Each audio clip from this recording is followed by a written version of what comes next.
আজকে বাসন্তী পুজো, আজকে সপ্তমী, কালকে অষ্টমী, পরশু নবমী, তরশু দশমী। দুর্গা পুজো চলছে এখন, চৈত্র মাস, বাংলার চৈত্র মাস। বাসন্তী পুজো চলছে, দুর্গা পুজো চলছে, তোমাদের ওদিকেও চলছে আশা করছি। বাঙালিদের পুজো তো, তাই চারদিকেই পুজোগুলো চলছে। দুর্গা পুজো, বাসন্তী পুজো চৈত্র মাসের, মার্চ মাস এখন চলছে।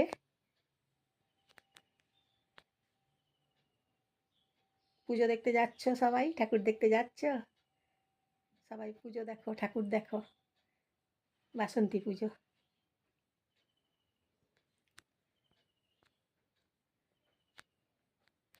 ধুমধাম করে পুজো হচ্ছে এখন। কি বলো বন্ধুরা, এখন তো পুজো হচ্ছে ধুমধাম করে।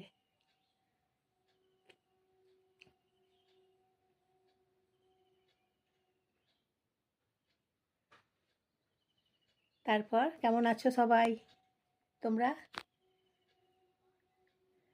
ভালো আছো?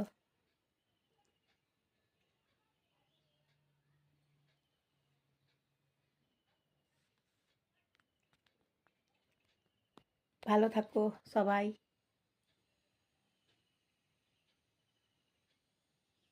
ঠাকুর দেখো, আনন্দ করো। বাসন্তী পুজো দেখো, বাসন্তী ঠাকুর দেখো।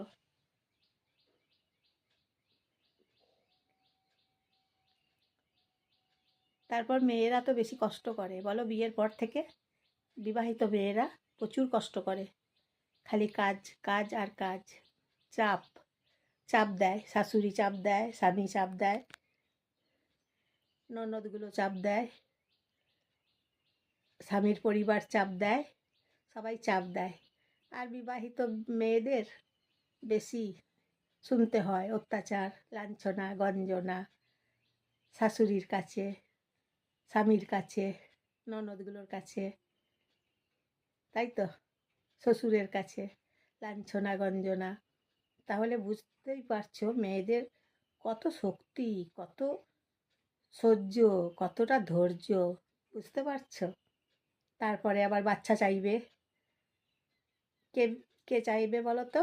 শাশুড়ি বাচ্চা চাইবে, সন্তান চাইবে, ছেলে দাও, মেয়ে দাও, ছেলে দাও, ছেলে দাও করে জ্বালাবে, চাপ দেবে, ছেলে দাও। স্বামী চাইবে, ছেলে চাইবে, চাপ দেবে, তুমি মরো, তুমি মরো গা, তুমি মরো, জন্ম দিতে যাও, যে জন্ম দিতে গিয়ে তুমি মরে যাও,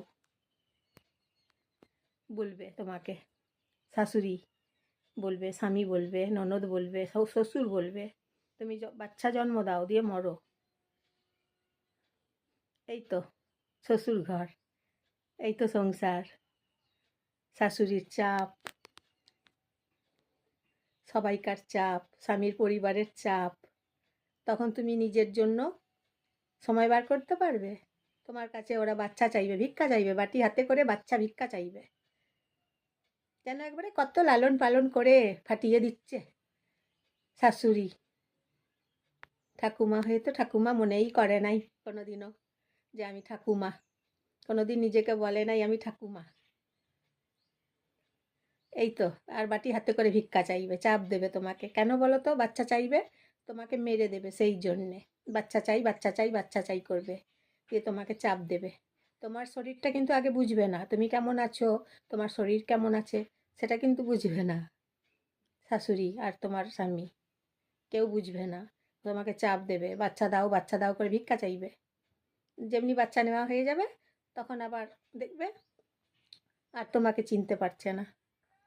এই তো শ্বশুর ঘর, এই তো স্বামী, এই তো স্বামীর পরিবার, এইরকম শাশুড়ি, এরকম শ্বশুর, বলো।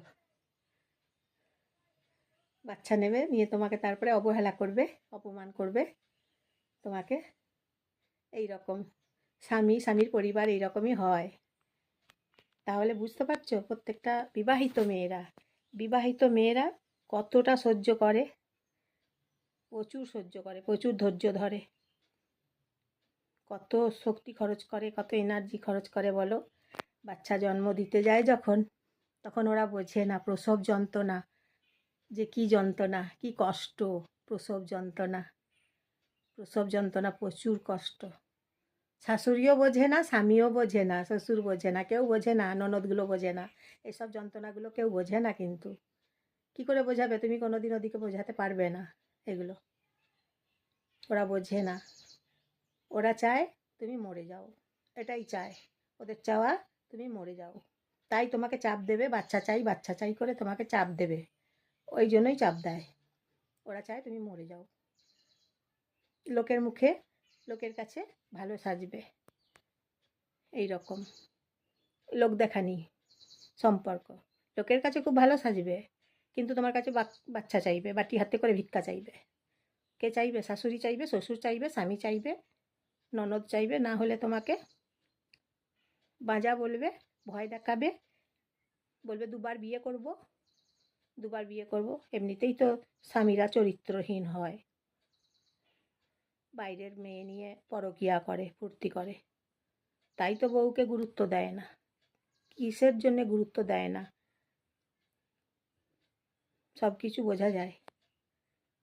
তাই তোমার কাছে ওরা বাচ্চা চায়। মানে তোমার প্রাণটা আগে নয় তাদের কাছে, জানো তো। শ্বশুর শাশুড়ি স্বামী সব বদমাইশের ধাড়ি, একদম সব বদমাইশের বিচ্ছুতি।